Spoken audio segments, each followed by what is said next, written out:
Welcome back to the Observer of Football podcast. And today we have one of the shining examples of Manitoba Men's League Soccer in Sporting Club Mosaic. This club has been around for 10 years and is one of the shining examples of how to build a club in this province.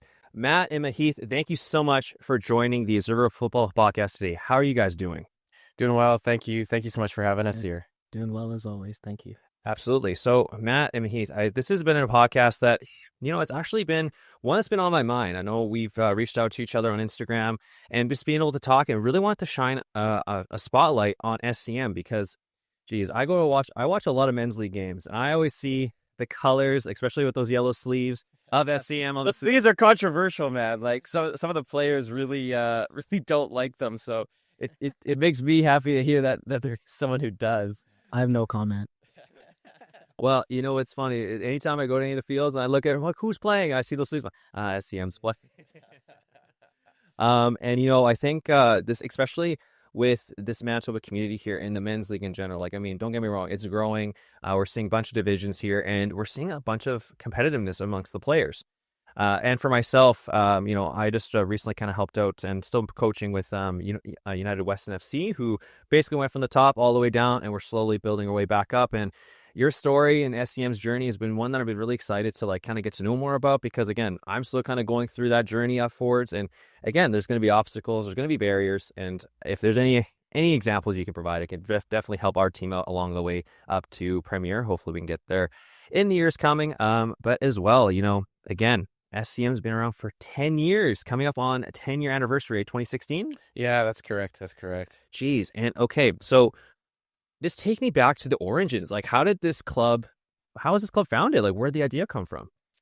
I mean, it's kind of a funny story. I mean, I think the true origins of SCM are in possibly the worst youth soccer team that Manitoba has ever seen, the White Ridge Community Center U17 boys, and basically, coming out of that, myself and a couple other of the guys, we didn't really have anywhere to play. And we had tried to reach out to some teams in the men's league and there wasn't like a ton of interest. And so we kind of had the idea of, why don't we just start our own team? And we knew very, very little about the MMSL at that time. And we didn't really have any ambitions of doing anything really. We just wanted to play. And so, I would say the three key founding members were myself and also Ronnie Tabulski, who manages our Division 2 team now, and my good friend from high school, Matt Thompson. And we basically brought together a group of guys who we either went to high school with or played youth soccer with, and we threw a team into Division 8. And we really had no idea what to expect. We didn't know what the level would be like. We didn't know how good we would be. We were all really young. Like when we started the team, I was 18. I had never really managed any sort of group of people before. And it was really just to have fun. And then in our first year, we ended up doing quite well. We finished in second place, and then all of a sudden we're like, oh, we can get promoted. And over the years, I think our mindset has shifted a lot in terms of our goals for the club. But those early days, it was really all just about having fun with our friends. But that being said, I think part of what we try to do is still keep that original sort of goal, because if it's not fun, then like, why are we doing it, right? Of course. And that's like kind of the main thing too. Like, I mean, again, I'm going to correlate some examples with the Weston team that I'm currently, trying to rebuild as well. And, when you first start out, right, like, again, I think the biggest thing is when you're building any club, the biggest thing is the players, right? You want to build a team that, has not only great talent, but you also want to have players that buy in to the team vision, right? And I think that's one thing that's very important when in terms of trying to recruit new players and things like that. And trust me, especially when you're when you're just starting out and you're trying to like sell the team and trying to say, hey players, come join our team. It's sometimes you have to try and sell that, and sometimes it may not be always the easiest, right? Because like, what division do you play in? And they're like, oh, I play in the last division. And it's like, maybe, maybe not. Like, I know you said you had a lot of friends you kind of started up with and things like that. And, which is fantastic. And I'm glad to see that a lot. Like, again, is there 7 core players still in the same club, the club when it started? So out of that original team, the Division 8 team, there's 2 of us left still playing on the Premier team. So myself and our captain, Zach. When we went up to Premier originally, we had 7 of the original guys with us. And then a lot of them have sort of migrated down to the Division 2 team as, they get older and life changes and maybe can't dedicate as much time and commitment to soccer. But the great thing about having that second team is that we are able to keep a lot of those founding members around. But one of the reasons why I want to talk about that too is because, again, I know you had a lot of friends and stuff like that who you were able to bring on and things like that. And like you said, Division 8, you know what, you get promoted. So that's a huge accomplishment in itself. And you can go up to the next division. So again, there's always that task. Again, this is one of the big things that I've kind of had to learn just about building any team. And this is something that you always have to do as a team manager, in my opinion, is always be recruiting, always be scouting and try and see players. Because again, maybe they don't join now, but they might join down the line. Were there any kind of challenges when going from Div 8 to Div 7 that you kind of noticed, or how did your recruiting basically change going up to divisions? I mean, I'll speak a little bit to the recruiting we did in the lower divisions, and then I'll let Mahith kind of talk about how we do our recruiting now. But back then, it was very much about personal relationships and friendships, and asking our friends if they knew people, and then they would bring their friends. But even then, we were all sort of students at the University of Manitoba, and there's always kind of pickup games happening, like Max Bell Center. That used to be the place where you would go in the winters to just like see guys playing, and there were a couple guys we picked up just by watching some of those pickup games, and then they brought some friends. But it was a lot of it was about sort of personal relationships, guys we went to high school with, and or former teammates of ours, and I think there's certainly an element of luck. Like, I'll be honest, like my high school team had a ton of talent on it, and we were able to draw from that quite heavily. Like in our early years, at least 50% of the team had all gone to Vincent Massey High School, and without that player pool to draw from, I don't know if we would have had the early success that we did. But a lot of those Vincent Massey players ended up, playing with us for many, many years. It was a great to be able to take advantage of going to a big high school with a good soccer team, basically. But as Mahith will talk about, like, our recruitment now is a little bit different from how it was at that time. Yeah, I joined the team when they got promoted to Premier, so just ahead of the 2023 season, and that's a completely different prospect to everything that came beforehand. Like going up the divisions, like Matt said, it was a lot of just personal connections and all that. And then when we get to Premier, everything is different. You have to compete with the best the province has to offer, really. I mean, a lot of the other teams have ex-professionals and players who are playing in youth sports, and when the team got promoted, obviously we didn't have any of that. So the prospect of recruitment changes completely. And I think at the start, we kind of just went for the best players we could find, really. And, those first couple seasons, the first one was okay, and the second one was quite poor from our standards, and wanting to build on that first one. And, we kind of scrapped the idea of just recruiting the best players possible, because at the end of the day, I mean, 90% of the time we spend with each other is off the pitch, and we're finding that a lot of the personalities didn't really mesh, and the values weren't quite there for some of those players. And we had a strange mix of players as well. We had maybe a few too many very young players, or a few too many players with other commitments, whether that be in their personal life or soccer commitments or education and whatnot. And it was really, really tough to find, when you just go out and get the best players that you can find, to find guys who are 100% committed and fit with the kind of the team culture.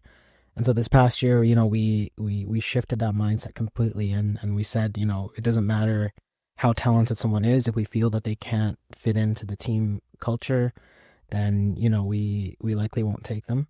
And that worked out really well for us. We did have some younger guys as well this past season, a few unproven guys as well, some guys we brought in from the SEM Academy team in Div 2, and things worked out quite well in kind of going with the team culture and the fit first over talent. Of course, they have to have a level of talent, for Premier, but those things are non-negotiable as well. The off-field stuff.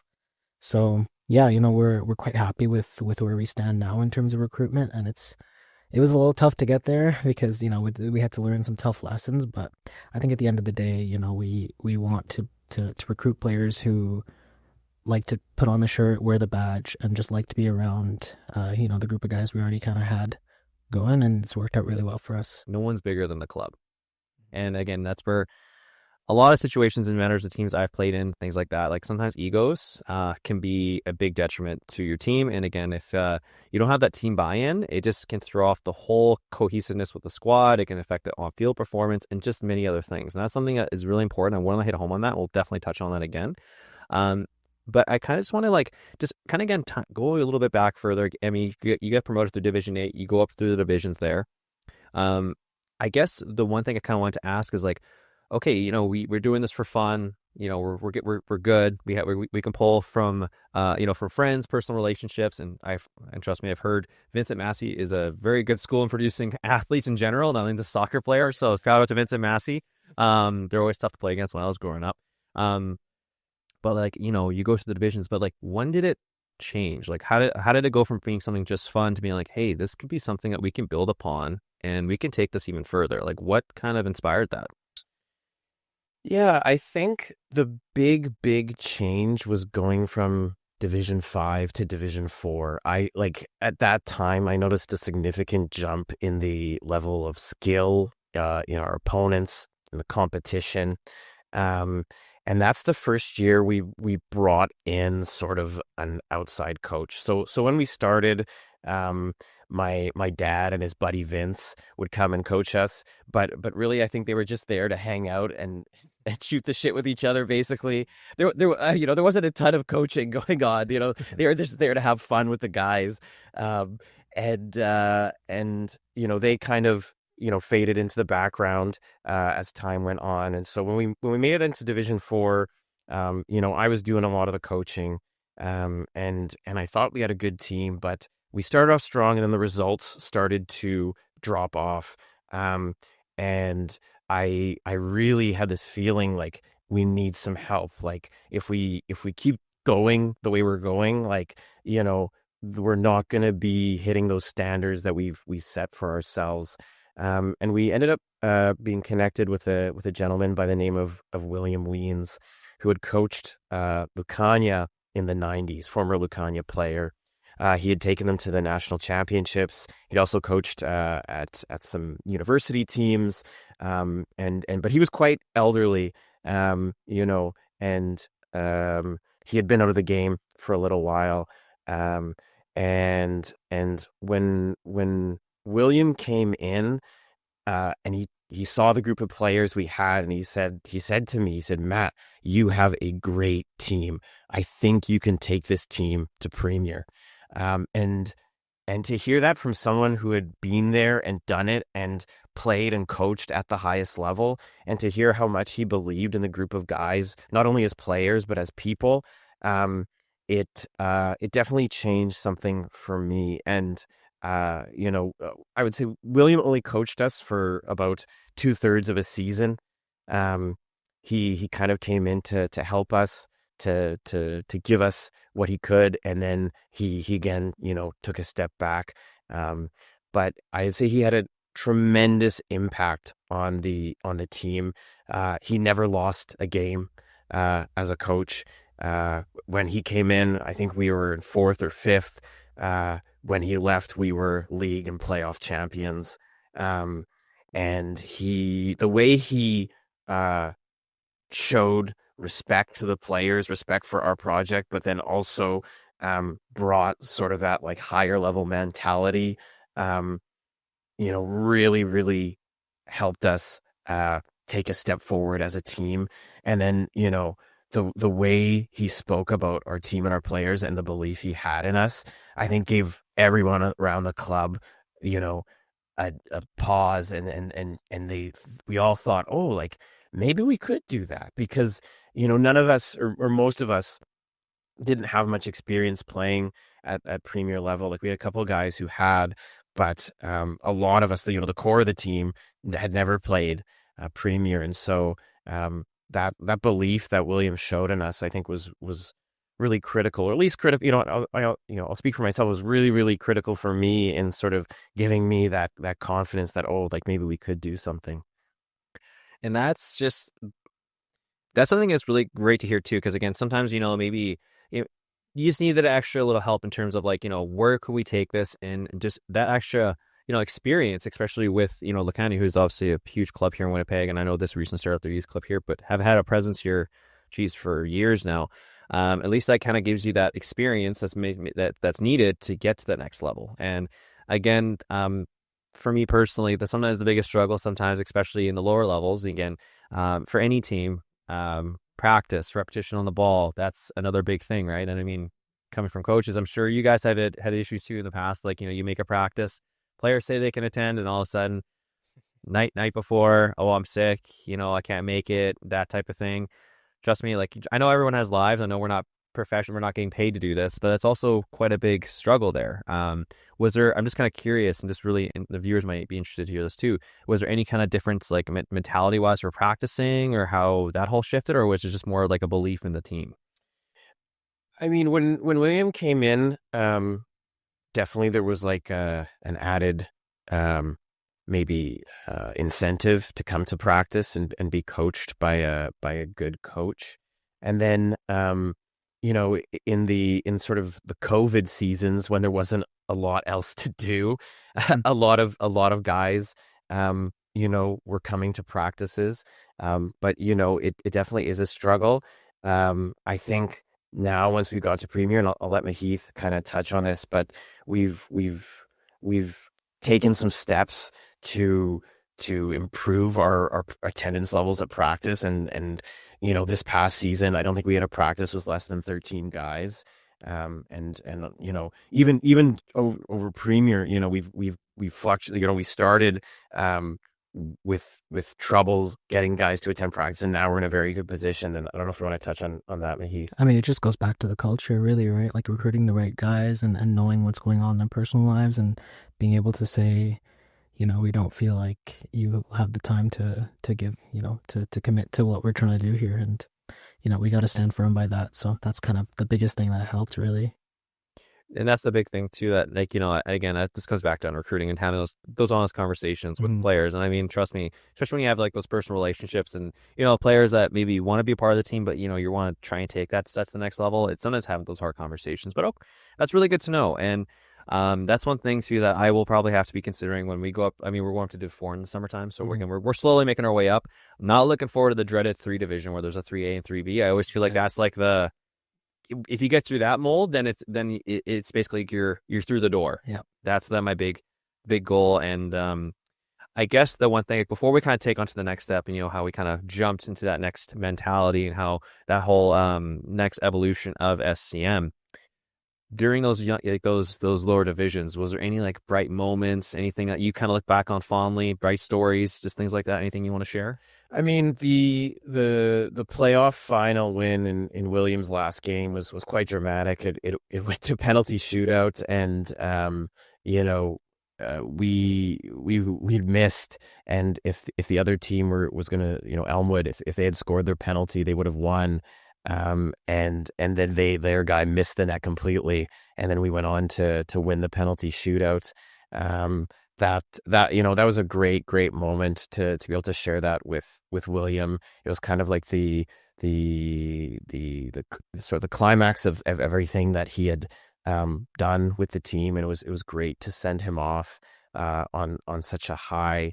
I think also back in the day when the Bison Cup was was happening. We were a team that always did really well in the Bison Cup. In the first year of the Bison Cup, we were in Div 7, and we made it really, really far. And we took Scotia United from Division 1 into extra time. And we were 1-0 down against Scotia. And the equalizing goal in that game, even though we lost that game, we ended up getting a couple of red cards. Our goalkeeper kind of went nuts. And it didn't end, in a great way, but the equalizing goal to take Scotia to extra time was unbelievable, because we were so far below them in the divisional structure, but also in that Bison Cup, that first Bison Cup run, we had knocked out, I think, 3 or 4 teams that were in higher divisions than us, and we were just building up this belief every time we won one of those games. We started to believe a little more, and in the lower divisions, we had quite a few successful Bison Cup runs until we ended up winning the Bison Cup, the final Bison Cup in our Div 1 season. I understand why that competition isn't around, because it was a nightmare for the league to schedule, because you have all these different teams playing different nights of the week, and to fit those cup games in is honestly, it's probably not feasible, right? But for those years that was around, we had quite a few giant killings, and those were always like really, really special games to be a part of. And that's one thing too. And we talk about the Bison Cup. I know it has its logistical things, but man, it just reminded me so much of the FA Cup. Growing up and playing that was just so much fun to do, especially when a lower league side takes out basically a higher division team. We just saw it the other day. Macclesfield, took out Crystal Palace, and that's a very similar thing. And yeah, it was a great competition for that. Absolutely. Yeah. Well, I'm glad to see that's really, really cool highlight there. And Scotia, man, that was a team back in the day. I think it's especially, wow, that's especially getting able to lift the final Bison Cup. That must have been something truly special. Yeah, it was interesting, that game, because our goalkeeper had moved to Edmonton very, very suddenly, and we weren't allowed guest players in the Bison Cup. So in the league, we've been using guests, but in the cup, we ended up winning it. We had to throw a center back in net, and we were really uncertain about how the final was going to go.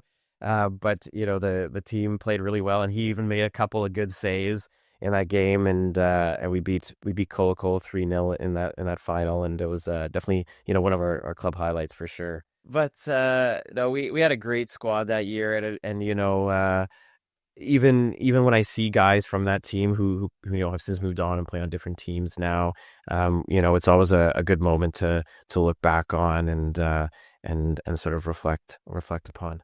And this is just a personal question here. So for the club, is there like a trophy case with all the trophies for the club? Is there any, where are all the trophies at? Well, we didn't really get much. I have a plaque in my closet that said we had the fewest yellow cards at our Div 7 season. But they don't really hand out those things anymore. I think we had a really good striker in our early years called Chris Knock. His first season with us in Div 7, I think he put up 35 goals in 18 games. And he got a really nice sort of like Crystal top scorer award. And he ended up taking a few of those home over the years. But I think his trophy case is a lot nicer than mine. We could just make our own trophies. Why not? Yeah. Well, I do think the league is making trophies again, and they're handing them out. So yeah, I think SCM's trophy cabinet should be filling up quite soon here over the years. So fingers crossed. So, okay, that's awesome to hear. And that's the one part I want to hear is before we kind of get to where we are today, you can't ever forget your past and how, you grow through up the divisions, and, it's really great to hear about where the humble beginnings were and then that next step to where you guys are today. Yeah, I would just say too that every player who's played for us is definitely a part of that journey, and we form really close relationships with these guys that we play with, and when I talk to these guys who played for us in the lower divisions, some of them still play, some of them have hung up their boots for many years now. They all I think feel a sense of pride about having participated in that sort of collective journey, and it's really cool to have that story sort of unite us with all these players that who've been a part of the club over the years, and we owe them a lot. Like everyone really had big contributions, and we're very grateful to all the players that we've had come through our door. Oh, that's great. And I mean, with Weston, I mean, we've been around for over like 115 years now. It's been quite a big time, and they actually have like an alumni association that they still kind of keep around. Is there one kind of in place, or is that something that might be something that could be in place for the future for SCM players or ex-alumni? I mean, it's a good idea. Yeah. I never really thought of that before. That is a good idea. So that, hey, I'm just proposing the option. I mean, because I mean that might be something to consider. I mean, because again, though, those players who contribute to the team on the field, and then post career or post time with SCM, they'll be there to support the club going throughout the future. And I mean, with Weston now, I mean, we still have ex players from the 80s and 90s still showing up and watching our games, and I'm still learning names. And apparently, it's just one thing that it's always good to keep in touch with, because again, if you ever need support, they're the ones that are going to be there to help support you. So. I can't wait to see how that develops too, and I kind of want to take it back to more like kind of like what I just mentioned on the field. So you look at major clubs today. I mean, you got Pep Guardiola impacting the game he has. You got Jurgen Klopp style of the game. Just many different ways that managers and teams play. In your opinion, what is SCM style of play? Like, what's the identity of the club on the field? I mean, I think it just goes back to kind of the team values of just commitment and a real hunger to succeed. I think we want players to play as a collective, and we want to kind of instill ideas amongst them. And like I said, the first few seasons in Premier, I think we just threw on the best players that we could. We didn't quite have a sophisticated structure, and then we just drew back to really the team values, and we put together a game model. It really focuses on directness, intensity, compactness, and at this kind of level in a province that produces very physical players, we feel that those are really the best ways to stay true to what the team means as well as compete. So. Yeah, and I think that's really good to kind of highlight too, because I'm just going to throw some examples of teams out there and how I've had to adjust like our game styles to how we played. So I mean, I played for Granite United back in the day, Forza, they used to be like Premier and things like that, SWB as well as of late. And the biggest things too is, like, again, that's one thing I love about especially Manitoba soccer and the men's league here. I can go play like, let's say, a CA River Plate, who are more technical on the ball. They're more past the feet. I can go play against an FC Northwest, and it's more long ball, more, you kind of have to drop off a little bit more. Even Bonnie Fatal, they always like to utilize the wing play, cross the ball, and then they head it onto the striker. So it's always a different type of identities that, again, and trust me, trust me, being a part of the organization myself, I loved the fact that we're able to record games and be able to study other teams and what they're doing. Because I mean, you guys are in Premier now. You're playing against some of the top Premier teams here in Manitoba. Like, I mean, NKMB Saints was the highlight of last year. You also got Lucania, who's still there. FC Winnipeg Lions, who had a golden age there throughout the 2010s. Again, it's one of those things that we have at least more of the resources, but again, it's one of those things about how you can adapt and how that structure can go through SCM's performances on the field. And then we're going to touch on that more too, because there's one player I have a real affinity for on your team. He's on your back line, Lee Bamba. Yeah, I mean, Lee is a big personality, a big character, and I can confidently say I've never met anyone quite like him, and yeah, he's definitely an entertainer. I mean, there's a lot that you can say, but I think he brings a lot to the dressing room and on the field as well. So yeah, I'm not surprised that you're a big fan. It's actually funny enough. I played in the Canada Cup of Nations tournament with Ghana. Yeah, him as my center back, and big personality, but it's one of those things where it's like the kind of the lifeline of the team in a lot of ways, and it's like he always brought me a smile when I was on the pitch. And I knew though that when he's one of the top players I can rely on, he can put in a big shift. But like, again, just one of those character highlights that maybe we want to kind of highlight other personalities too on the team. But I guess we can kind of touch on this too. So, you make it past the next, we take the next step. I mean, you have that huge final where you win on penalties, which again must have been the most stressful situation. But when you finally win, huge momentum there. But again, we talked about it. Ronnie, he's also coaching the SD. Observer Football Podcast is proud to shout out today's sponsor, Boston Pizza. Did you know that for the month of January, Pasta Tuesday is available every day? So make sure you go fuel up with BP Pasta before your next game. You really can't miss on a deal like this. Thanks again for Boston Pizza for being today's sponsor and for their ongoing support in the soccer community. CM Academy team. So how did that all come along? I mean, you got your top players on the first team. What did the idea spawn for a youth academy to help to train players for the top team there? Yeah, I mean, I think the original idea stems from some time I spent living in France and a team I played for over there, and in that club there were two men's teams. There was they call it a veterans team, so it was like a 35 plus team, and then sort of like an open team where anyone of any age could play. And when you had that, I noticed that like at practices, like you always have lots of people, and you just have like a lot of people around the club who are willing to help out with off the field things. And so when I came back to Winnipeg, I was thinking like, if we get to a place, that might be something to look into for SCM. And Ronnie's one of the founding members. Had always been around the club, was very invested in the journey. And, when we got to, a certain level, so that would have been the second division, we had so many players who were looking to play for us, and some guys who also, had been around the club for a long time, but wanted a bit of a different environment in terms of the level they were playing at. And I put the idea to Ronnie. I was like, hey, what do you think of starting a second team where we mix, veterans with young guys with potential, and see if that can like support our goals for the organization. And he thought it was a great idea, and he took the plunge and started again from the bottom with this team. And the first year we had some very there's a wide skill set on that SCM Academy team, but he's really done a fantastic job of sort of strengthening that team and making it an environment that can develop players for the premier team. Like Mahith, we recently in our past outdoor season, we pulled some guys from their roster who ended up being very successful for us in premier. Yeah.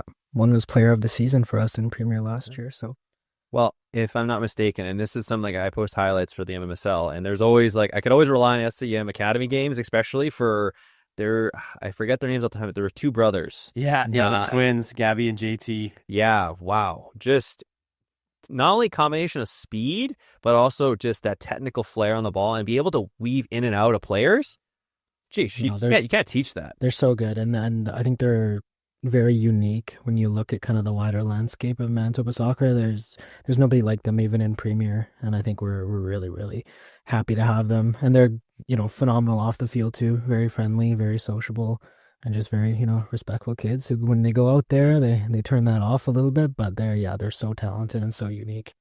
Oh, that's awesome to hear too. I mean, and also another encouraging thing too is at least like with those current players, like the premier team's drawing players from the academy team, so it gives up that clear path for them. And I mean, don't get me wrong, I've been in my interactions with Ronnie. Ronnie's also an intense individual on the pitch. I think he can agree with that myself. Again, but he has that technical ability too, and I really couldn't think of a better person to be training that next generation of SCM players there. Now, I guess with myself, just kind of understanding inner workings here. I mean, managing one side is big enough as it is. Now you're adding a second team. I know you said you pulled up some Ronnie managing this team and stuff like that. Like, again, was there any how was that kind of shift there? I mean, as an organization, there must have to realign some workings there, right? I mean, we definitely don't want to be too overbearing on the academy side. What we'll do is we'll pass them players, and we'll be sort of in contact with them and going and watch their games, but they kind of run themselves. Like Ronnie, Ronnie's very, very on top of things, and of course we talk, and especially when it comes to recruitment, we send a lot of guys, like he doesn't do too much of his own recruitment. A lot of it, comes from us passing him players. And sometimes that can lead to some interesting situations. There's one particular player who had DM'd our Instagram account, and he said, "Oh, I'm a great player. I played this level, that level." But one thing we've come to realize is that a lot of people will lie about the experience that they have, and really make themselves sound like they're more skilled than they are, to be quite honest with you. And so when this guy had messaged us, we had said like, "Oh, do you have a highlight reel or anything we can have a look at?" And then radio silence for a couple months. And then he sends us this video, and I'm looking at this video. I'm like, "Oh my gosh, like this guy's unreal." And I sent it to Mahith, and Mahith says like, "Where's this video filmed? Like the surroundings, it looks like Eastern Europe or something." And the guy says he's from like Paraguay. Like this doesn't look like Paraguay. And but he likes to make fun of me for being a little bit too enthusiastic about potential signings. And I said, "Oh, don't worry about it. Don't worry about it. This guy's money." So I said, "Ronnie, I got this great player for you. Look at this video." And Ronnie's like, "Oh, I need this guy." And so I'm like, "All right, we're sending him to you because our it was just before the indoor season, our roster was already full." But I was like, "Look, like Ronnie, you got to just keep this guy happy for a few months, and then hopefully we can bring him up to the premier team." Dude shows up, and he is not the guy who's in the video. And at first we're all kind of in denial. We're like, "Oh, like maybe he's just like kind of adapting, like maybe he'll kind of turn it around." And it rapidly became clear that not only was he not the guy in that video, but he was quite frankly like the worst player on the team. And so we had a bit of egg all over our face, and had to beg Ronnie's forgiveness there a little bit for sending him an absolute dud. But thankfully those situations are kind of few and far between. Yeah, and trust me, I think that's like that's one of those big things. Again, it's like you want to be sure you sell the right bill of goods, right? So one of the things that we try and do is like have at least come out for a practice. And it's like, what, like it's actually really funny to hear about I gotta see this video. This video must be that's Maradona. It's the way it sounds like. He looks so. Whoever that was in the video, the dude was unreal. I mean, oh boy, that's funny. I gotta see that video after that. I want to see that. That must be so funny. But I think that's always comes with the territory, right? There'll be some. Again, I bring a lot of players from my team, and there's sometimes there'll be some hits, there'll be some misses, and again, there's sometimes just falls in between. It's just recruitment. I mean, for some professional teams, it seems like they miss a lot, even though they spend billions of dollars. But whatever. But really glad to hear that too. So I really kind of want to talk about we get to you're in Division 1. You get promoted to the Premier. Can you just kind of talk about with that with me? I mean, finally, you reach the mountaintop. You're finally there. I always kind of heard some throughout the years, like anytime you jump a division, this is what I've heard from the community here, at least with some prominent figures, that you always have to improve your squad at least 15% when you go up to the next stage, because again, you want to at least make sure you keep the same core players, but then add talent to help make you up to the next stage. I know you said that before you kind of talked about Mahith, you're kind of just throwing players on the lineup there, but what did you kind of guys do for your first season of Premier to transition to that next level? Yeah, to be honest, when I first came into the Premier team, I think Matt had reached out to me, around this time in 2023, so a few months before the season started, and a couple of months before preseason. And to be honest, I had no idea what was going on, because I had done analysis and stuff, but I had never really coached before, and it was also interesting because a lot of the players that I was coaching and I am coaching now are the same age as me or older. So the dynamic for me personally was a little bit hard to figure out. I'm even younger than Matt here, and I got to coach him sometimes too. So when we had to take that next step, it's a lot of the direction came from Matt as well. And to be honest, I think in those moments, nobody really knows what the successful formula is. And we chose to go a certain way. It didn't quite work out, and honestly, we tried a few different ways. At the start, we had a different coach. His name was Samuel. And things just weren't working out, and then we had to chop and change a few things, and he left the team, and then we brought in Raf Oheen as our head coach. And he brought that kind of experience in how to build a roster and how to train and the kind of mentality that's required. I think that was kind of the biggest change, and that was when it clicked for us too, like what is required at this level.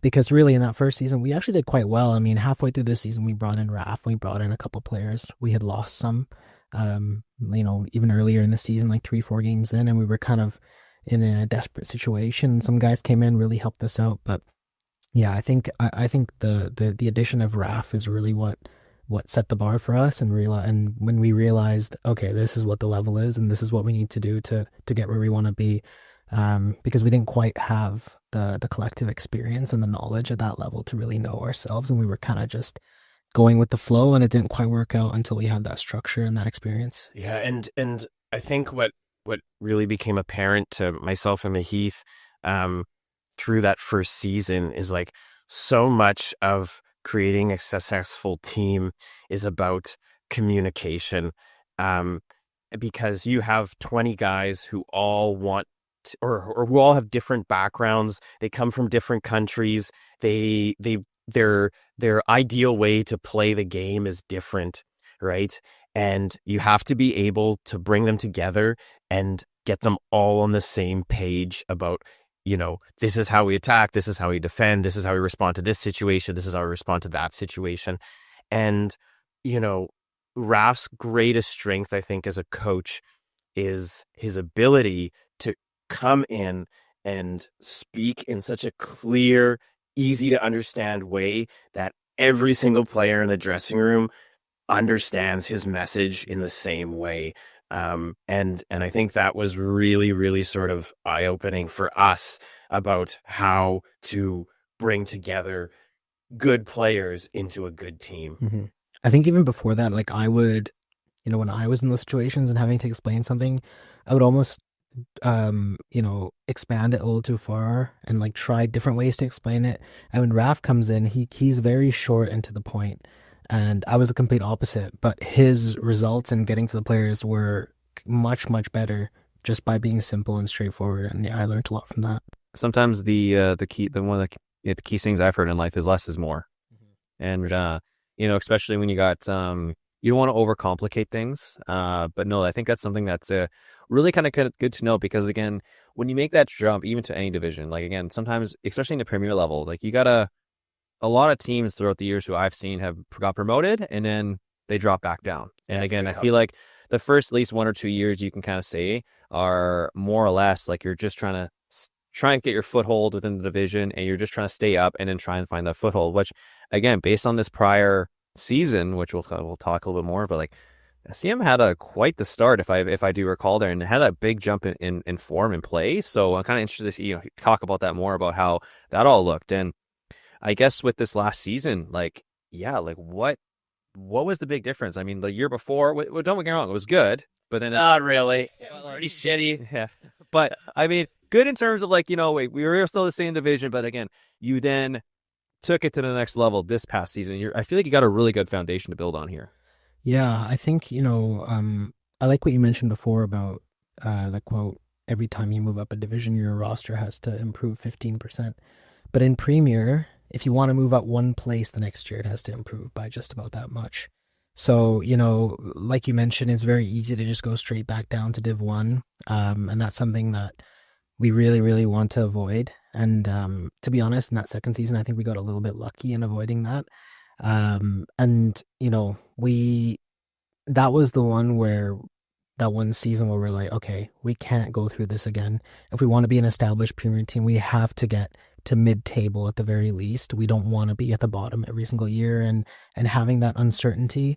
And the way we achieved that was by professionalizing ourselves off the field.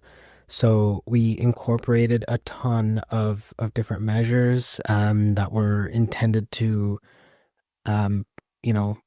make the players a little bit more accountable for their attendance and performances, as well as giving them a lot more structure as to how to kind of behave both on and off the field.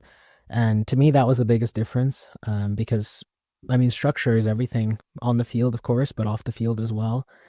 So we instilled a game model.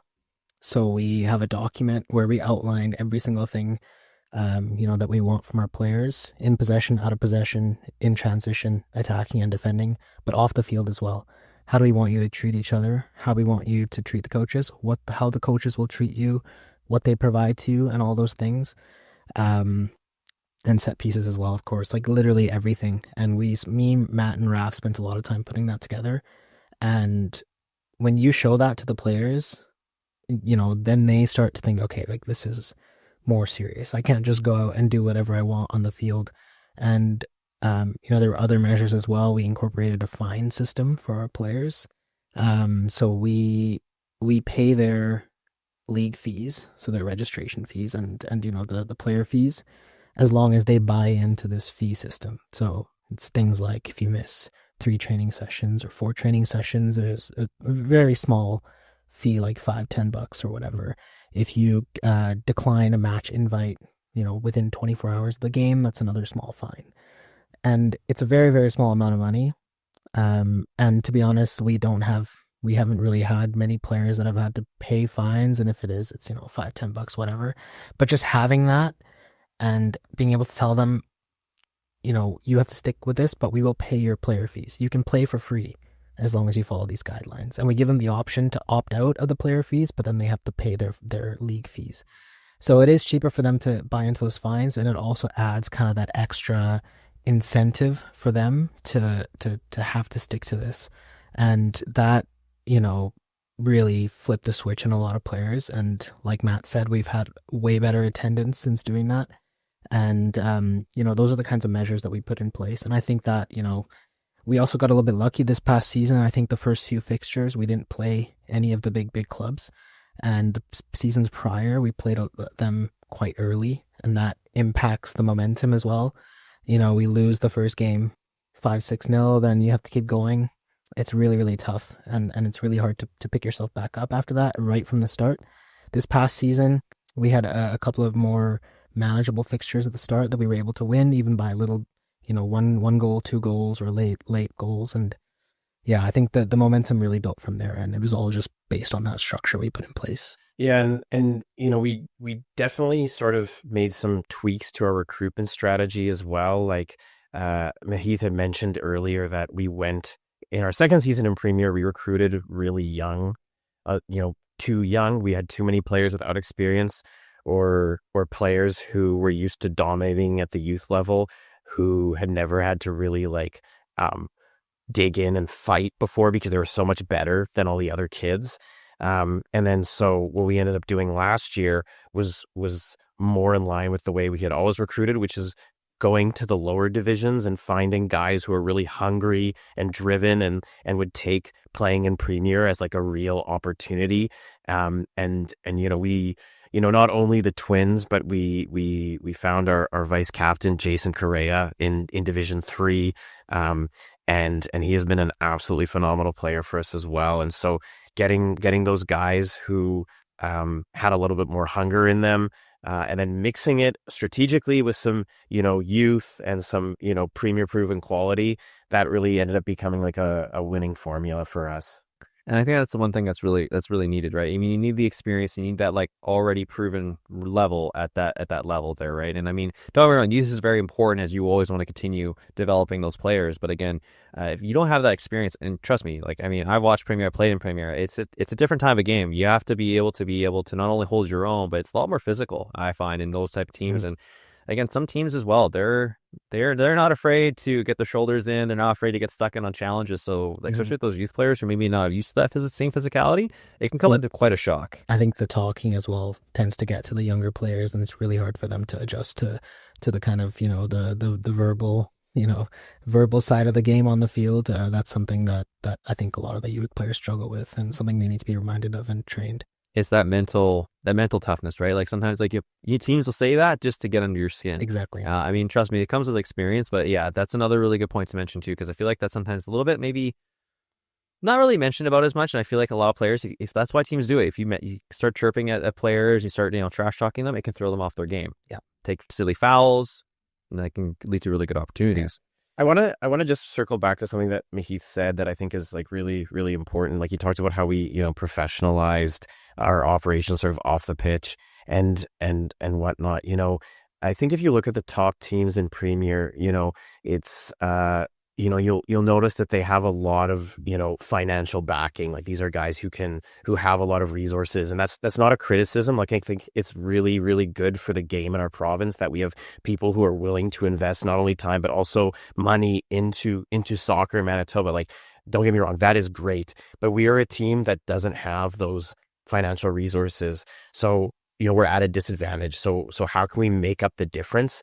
We can make up the difference through things like better organization, better, more efficient processes, having more boots on the ground, doing like more scouting and things like that. Like all these sort of off the field things, the more we can professionalize our operations, the more it can help make up for that gap in resources that we have to some of the top teams. And that's something that, again, like that's being realistic in terms of like what is what the resources you have and how you can make use of what you have right now, right? And I also was going to shout this out too. I mean, don't get me wrong, like you guys have obviously are doing a lot on your own too to help get to where you are now, but you do have sponsors, right, that do help contribute to some backing there, and I think it would be a good shout there. I mean, when I look at the kits, there's always that Vector. Yeah. Vector's the main sponsor there. I think it's also good to see that you have also that backing as well to help out the club too. Absolutely. Like Vector has been with us since day one, right? They were on those first kits, and they have been so supportive of what we've done, and they've really believed in us. And we've had some great partners over the years too, like the King's Head hosting all our team events there. We had our first fundraising dinner last year, where we it was a ticketed event where we had 60, 70 people show up and had a great night at the King's Head, and we're going to be holding a 10th anniversary dinner for the club at the King's Head in March, and they've been a great partner for us as well. But we've had a host of sponsors throughout the year. Linden Ridge Eye Care and Manders Sherwood Insurance, and it's the sponsorships have been really, really key to help us as Mahith said, like pay our fees, because if you're asking players to pay in Premier, it becomes a barrier to recruitment, because why would a guy go play for a team where they have to pay if there's someone offering them the chance to play for free, right? So the sponsors really do allow us to be competitive in recruitment. And again, I know it's a lot of that too. It's like, again, like that's the big barrier in terms of like, I see it too, especially in a lot of divisions as well. Like even the one division I'm in, still having that, and sometimes with the best players, they're not in the financial situation to be able to pay that. So again, when you're looking at the other teams as well, I mean, like you said, they have the financial backing. It helps out just to have you have that flexibility to help to compete at that level. Now, when talking about last season, is there any moment, like anything that shines above that's like one of your favorite moments between the both of you? Like, was there any goal? Was there any win? Like, what's on the top of your head from last season that you remember the most? For me, it was I think there was a couple that stood out. The main one being the last game of the season against Lucania. We started this season very, very strong, like you had brought up. And the middle was a little bit rocky, and I think towards the end we fell off a little bit too much, and we were struggling a lot with injuries and players leaving for university. We had 3 or 4 that had left us around July for university, and towards the end of the season we were really struggling. Whereas the first half of the season we were right at the top. So we got to the point near the end. Our second last game was also against Lucania. We played them back to back to end the season, and that second last game I think we lost 6-0, was it? And it was quite dire. And at that point I think we had 9 wins, and we needed 3 points to guarantee a finish in the top half of the table. We finished our season a lot earlier than some of the other teams just due to MSA Cup, which we weren't involved in last season and will be this season. So we kind of knew just with the math on that table that if we win this last game, we will guarantee a top half finish for the very first time. And we went into that game and having played this team a week before and losing 6-0, the message to the players, was a little bit tough to really know whether they would respond to it.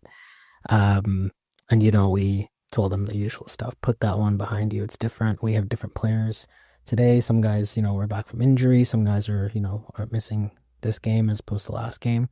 And we won that game 4-3. And I think we had gone down 2-1, or we went down at some point, and we came back, scored 2 unanswered goals in the second half. And that was a phenomenal way to cap off the season, especially because, we felt that the team culture and everything was so good in the first half of the season. But when we started to lose the games, while we still had great players and the commitment, we were a little bit concerned as to, okay, we end the season with a bunch of losses. How are the players going to respond in the off season? How, will they look back on this season fondly, regardless of the league table? We know if we lose the last few games, how will they, think back on the season? But, that last game was a phenomenal performance. It was a great, great win. And we got to play spoiler a little bit to Lucania's title chances as well, which, big respect to them. They're a great team, but it's always fun to be able to do that to a rival. So yeah, that one was the one that really stood out. And we also had a 2-2 draw against NKMB Saints with 10 men and a center back in goal. Just, I think, the same one from that Bison Cup final. He played in net against Saints when we were down 2-1. And our keeper got injured. And our captain got a red card. And and then we ended up drawing that game with the last minute free kick, and that one was, I think, again, Saints ended up finished falling short of the title by 1 or 2 points, and that game, was another spoiler for them. So yeah, it's always fun. The easiest thing that I always say is it's easy when you win, but when you're going through a bad losing stretch here, how's the team you come back together? How do you get through it? I think that really what's bringing the teams together there. It only speaks what you guys are doing. Now, I also have to say here now, you guys are playing the Premier now for a couple of seasons. Newer club to the province. Is there any, what would you say is SCM's rival? Who's the derby match that you guys play against? What's always the heated match he plays against? We've had a couple rivals through the years. In our first years, our big rival was Shingal. A very, very physical, aggressive team, and we were always playing them in the finals of the playoffs and whatever. And every game would have red cards and last minute equal. All of those games, every single game against Shingal was insane. And then I think as we worked our way up the divisions, I think Kukame became a big rival for us because they were another team who was extremely well organized and, put a lot of effort, comparable effort to us in terms of processes and structures and building a real club. And they at one point they had 3 teams in the MMSL, as compared to R2. So I think, in those middle years, Kukame was the big rival. I think, I don't know if we have our true premier rival yet. Just yeah, I think the first couple of seasons we had some good tussles with Lions, Jamaican Lions, who are no longer in Premier. This past season, we maybe were on the lookout for a new rival. We had some pretty feisty games with NKMB Saints as well. But they're a top team. They won MSA Cup, and their head coach Carl is a great guy and a good friend. But we had some good aggressive tussles with them on the field for sure.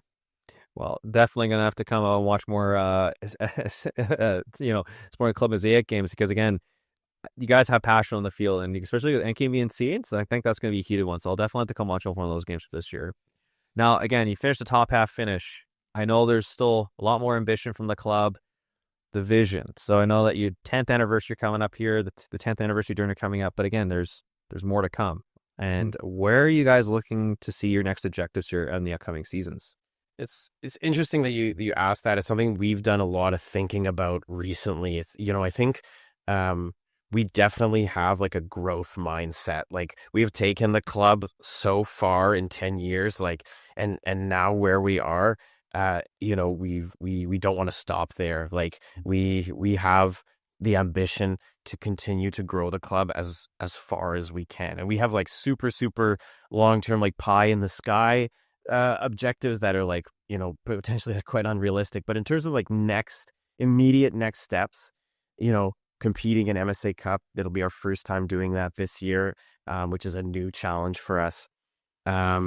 I think looking at doing some programming with youth is another step that we can take. Becoming title challengers in the MMSL, a third next step. And then, beyond that, is a little more difficult. Like there's obviously opportunities out there, like the potential for League One prairies and that sort of thing. And I don't know if that's something that we'll ever end up pursuing, but it's an opportunity that we're aware of, right? And there are other opportunities, to sort of scale the youth side of things beyond, like, right now our sort of vision is potentially doing like a summer camp or something like that. But if that goes well, like who knows where we could take that. So I think part of it will be responding to opportunities that present themselves to us.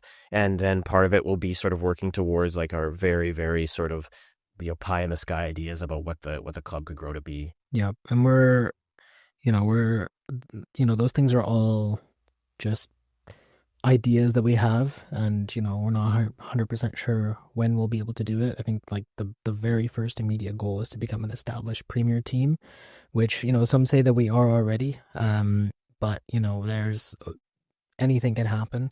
As I think you mentioned earlier, especially with players, anything can happen, and we've seen that before. When these players aren't under contract, if all of a sudden one day someone has to move to Toronto, we got to find a solution, right? So we have long-term dreams, but in the short term, we have to be able to deal with whatever comes to us. And you see it a lot with teams that, go up the divisions and then try to become, a very, very established team at the top at any level of the game. You might get there and then you might waver a little bit, right? You might go down a little bit, you might go up a little bit, and then at some point you find your place. So, we have these big dreams, but in the short term, we want to become an established premier team, and that might take a few years. Who knows? We feel as if we are already, but it's only been 3 seasons, and 2 seasons ago we were near relegation, right? So, for me, it's just being able to maintain a right level adds like one side of it, and the other side of it is thinking about the future possibilities that Matt mentioned. So we got to be able to balance those two things. And like I said, if we go up, we go. I mean, if we go waver a little bit in our standings, that's okay. Because at the end of the day, the vision is very long term, and we feel that we can accomplish any of that with we have such a committed group of people, myself and Matt included. There's no other team or place that we're gonna end up. We're gonna be SCM for a long time, and a lot of our players feel the same way as well. So we got a good foundation. But yeah, the one thing I really wanted to touch on too, just kind of like talking about with SCM from outside's perspective, is just like you guys are building on each season. From what it seems like, even though with the one season we may have had the scare of relegation, but at least it kind of gave you that wake up call that you may have needed to help make the new steps to get where you need to go. I mean, top half finish is still a really good position here, and again, you could still make the next jump to get even to that title contention. So, again, something that is when I look at it from a fan perspective, I'm really seeing encouraging signs from SCM in general. And again, we just saw Lucania do it as well. They just started up a youth academy, and then it's always again. I've seen time and time again, like, and we just talked about before the podcast, like the one thing I really want to see is organizations like and teams like yourself stay for longevity, these test of time. I mean, when I was playing Premier, going back in the 2010s, like, Italia Inter, like that was a huge squad back in the day. No, unfortunately, no longer around. Granite United at one point was a huge club here that was in Premier too. Yeah, nowhere here either. Forza at 1.2. So again, I think that's one thing too, is if you guys can keep to the belief that whole organization structure and that whole buy-in that you have, the sky's the limit for you guys. Yeah, and it's always off the field stuff that contributes the most to that kind of thing and the stability. And Matt started the team. He's going to be there till the end of the team, and as will I and some of the other guys as well. And I think just having that foundation is the key to having that stability and being able to maintain it. Because I think a lot of the examples you mentioned were off-field issues that ended up being catastrophic for those specific clubs. And I think, going back to the recruitment side, and not even just player recruitment, but staff as well, having that buy-in and the culture, and we essentially just have a big group, players and coaches, who are just friends, really, at the end of the day.